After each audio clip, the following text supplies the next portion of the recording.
friends around the world. Julie here, and I am in Sardinia, Italy, and when my husband and I checked in last night, we ordered our standard room at the Hilton, but because he has a diamond status, he asked, do you have an upgraded room? And he thought, maybe I shouldn't ask, and I said, well, just try anyways. And they actually upgraded our room, because what happens is, if you have a diamond status, if the room's available, you don't have to pay for it. So we didn't deserve the room, but we got the room. And what came to mind was, a lot of times in life, when we think, oh, well, we didn't deserve this, we don't think to ask for it. And that's very true with God. We think, I would like this prayer, but I don't really deserve it. I'm not going to ask for it.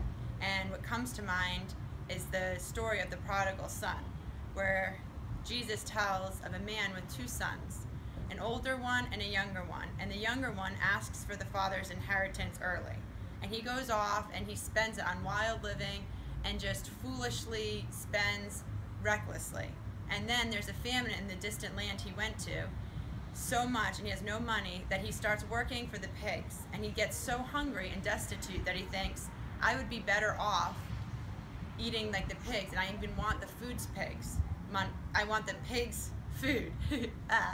And then he comes to his senses, and he comes to humility and says, maybe I could go back to my father, he's a loving man, and I could actually ask if I could work for him as a servant.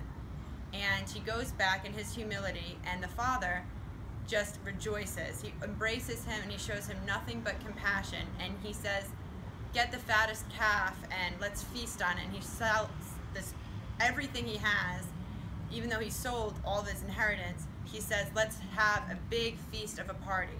And everybody comes and celebrates with him. And that's how it is with God. When you ask for something, even if you don't deserve it, he never gives you what you deserve. He gives you grace and an abundance.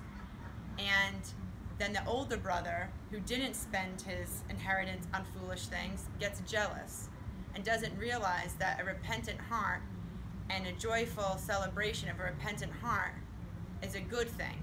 So my prayer for you is that you will never be the older brother who's bitter and is not involved in what God does and always rejoices when a sinner returns, and that you, when you're thinking, I would really like this, but I don't deserve it, you will always have the courage to go to your loving Father in heaven and request it, and know that God would give you nothing but more and further above than you would ever deserve. You always have diamond status with God, and he would give you nothing but the best.